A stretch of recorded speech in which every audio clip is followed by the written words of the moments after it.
Welcome to my YouTube education channel. तर मित्रांनो, माझ्या यूट्यूब चॅनलमध्ये तुम्ही सगळ्यांचं स्वागत आहे। आजचा व्हिडिओ खूप इन्फॉर्मेटिव्ह होणार आहे, म्हणून मित्रांनो आजचा व्हिडिओ शेवटपर्यंत पहा। मित्रांनो, कोरोना व्हायरस नंतर अजून भारतामध्ये एक व्हायरस येत आहे।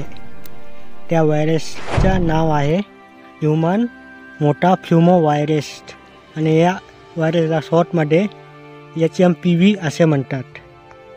हा व्हायरस सध्या चीनमध्ये सुरू आहे आणि भारतामध्ये सुद्धा काही ठिकाणी हा व्हायरस आढळलेला आहे।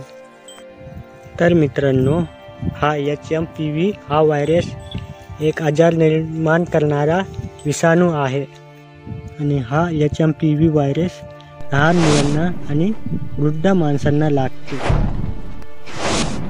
तर मित्रांनो, आता आपण या HMPV व्हायरसची लक्षणे पाहणार आहोत। या व्हायरस झाल्यानंतर काय होते।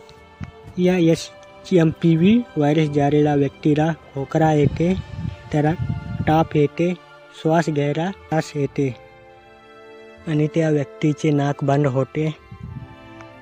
तर मित्रांनो, हा होते HMPV विषाणूच्या लक्षणे। आता जाणून घेऊया की HMPV हा विषाणू कसा पसरतो। तर मित्रांनो, हा विषाणू संक्रमित व्यक्तीच्या खोकल्यामुळे किंवा त्यांच्या स्पर्शामुळे हा व्हायरस पसरतो। तर मित्रांनो, हा HMPV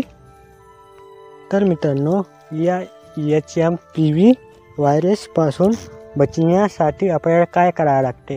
तर मित्रांनो, त्यासाठी आपल्याला वारंवार हात धुवावे लागते आणि जेव्हा खोकल्या करतात किंवा शिंकतात तेव्हा नाकामध्ये रुमाल झाकावा लागते।